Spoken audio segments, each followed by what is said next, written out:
Okay, well, welcome back to Mr. Obsolete's Vintage Homesteading. Today, our super ugly 1964 Homelite Super XL 12. We're going to do a few things to it to get it in operation fully. When it came, it didn't have a chain on it, and then the bar was really rusty and still is. I'm not going to leave it that way, but anyway, the clutch drum on it was pretty well shot, so I put another used one on it. And people have commented that have these things with the overriding manual oiler on it that they don't work, and they wanted me to go over it a little bit. Now this one here, see, works really well. What causes these things not to work are several things. The main one is this plunger right here. There's a little O-ring down here, and it's got to be in good shape because it has to displace the oil. And then there's a check valve right here too, so that needs to be cleaned at times if it gets debris in it. And of course the lines need to be cleaned, so you can do that too. But the other one is that inside the saw there's a oil filter.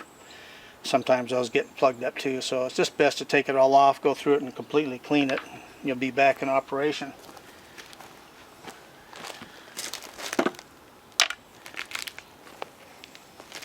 So the next thing we're going to do is finish up our bar.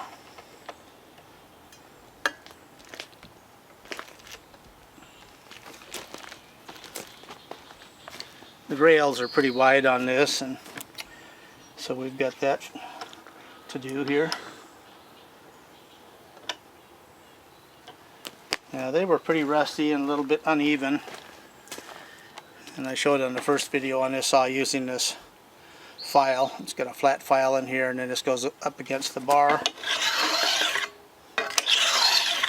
And what I do is I take a black marker pen and go across the rails. When you're grinding it, it'll be shiny where it's cutting the metal off until you get them all done. And so this took hours to do this, it was so bad. So the next thing we're going to do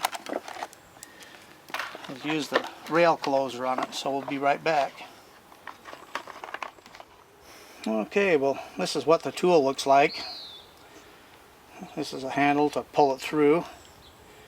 These pins guide it down the rail. There's a bolt here you can adjust for the how far you want these rollers to go down, and then these move back and forth. So, and then this is what you use to tighten it down. So we'll start here, tighten this up here,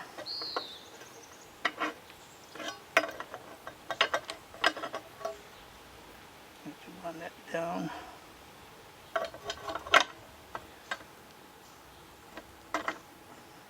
and run that in until it's up against the bar. Snug it up a little bit, and we'll tighten this bolt here.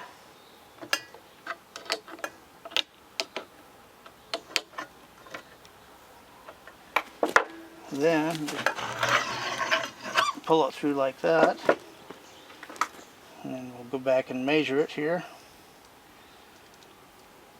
This is supposed to be 50 thousandths wide here.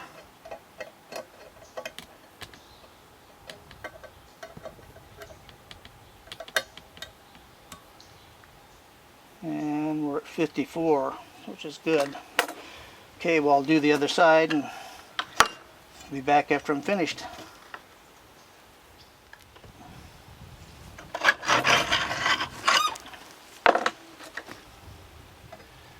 Check that out.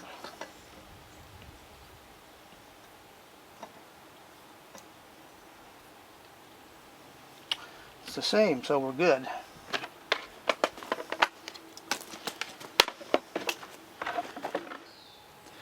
Okay, well, we get the rails closed up. Now the nose is a bit wide here, 59 thousandths. So what we'll do very carefully is put this flat down on there.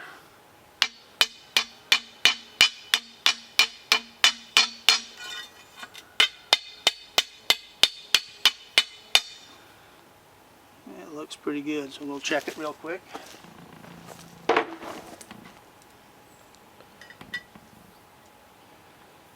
54, just what we want. Now, since everything on this saw is not going to be a saw I use much because it's pretty tired. Well, it runs good, but I'm going to use this old chain I took off another saw, and you can see that the teeth on it are pretty well used up. They still cut good, but the main thing is that the drive teeth here on the clutch are still good, so this is plenty usable for just fiddling around like I'm going to be doing. So we'll be right back. Okay, well, we've got most of it back together, but I just wanted to talk briefly about a guy who has a YouTube channel, Butler Outdoors Canada. And Andrew is a really interesting person. He helps out a lot of people in the vintage chainsaw arena. And how he ran into me was he was watching one of my videos when we were doing some work down on the railroad there, volunteer work. And so he does what he calls a cast of kindness. When he sees people doing something for others like that, he usually sends them a little package or something like that, or gives them a shout out on his channel. So I'd recommend watching his channel. You know, he likes old saws, old tractors, fishing, boating, old outboard motors, all kinds of good stuff. So anyway, let's open this up and see what we got here.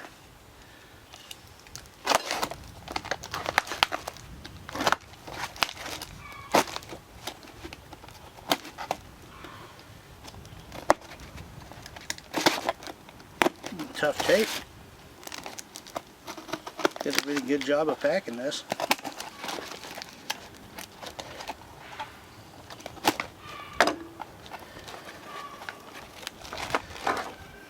Get some nice pens.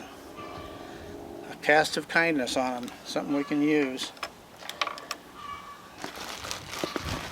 And then, a little note down in here.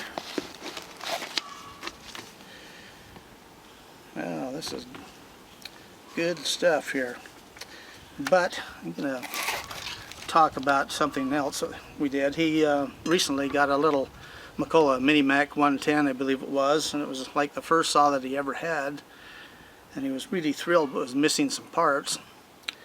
And so I had the parts he needed, so I just shipped them off to him, no charge, because you know he does a lot of helping people on the channels there with parts and different things. And so when I really cleaned the old saw up here, I didn't notice it when I first took it apart, but this thing is cracked and broken all the way through. This piece is ready to fall out, and so he asked me if I needed anything, so he's sending me one of these, and something else, so I'll show you in just a minute. So we'll be right back. Well, we're back, and now we've got the right attire on. Andrew, you're a kind and generous person. There it is, a cast of kindness for people that do things for others. And he's got these nice, let's give her the garlic, and then nice pens here. But anyway, we'll get the saw finish put together and give it a little road test here and see how it cuts.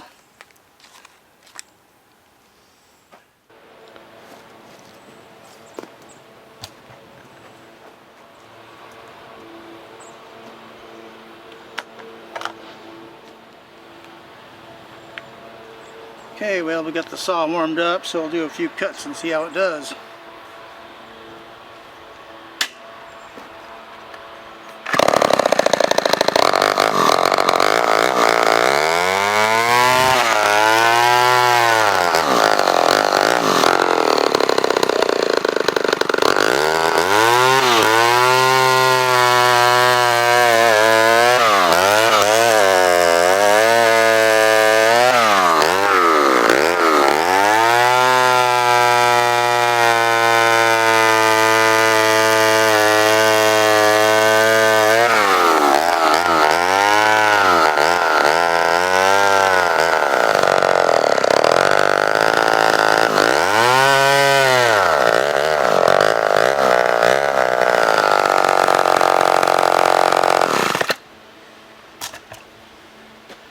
Well, we've got a fuel starvation problem, and even though I've gone through the carburetor I've been warned that these old wick system, fuel systems lean out, and I'm going to have to take the side cover off and go through it to get it so it'll pull the fuel up better.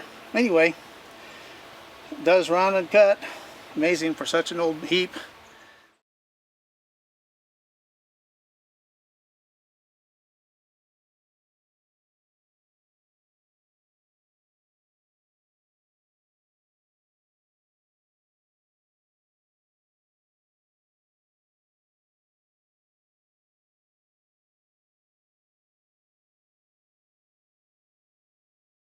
I wanted to talk briefly about some other stuff too, and use what you have. In behind me here, you can see I've got a shed, and it was originally a tarp shed, and it blew over and the poles got bent and stuff, so I straightened them out and welded them and then reinforced them. And when I built my original shop, you know, talking about people of kindness, had a neighbor who worked in the demolition industry, and he just couldn't stand to throw stuff away. And he knew that I needed a shop, and so he started giving me sheet metal off buildings that he was tearing down. I had a massive stack of it. It was all mixed up, different types. But anyway, there was another guy that I knew who was building a big shop, and all the metal I had was exactly what he needed. And the building that he tore down, he couldn't use. And so I traded him straight across, and so I was able to build a shop about 3 times bigger than I could afford normally, which was really nice. And so there again, the kindness of one person benefits others. And so use what you have. People do good things for you, do good things for them. Veneer saws are good, even though this one's so-so. See you on the next video.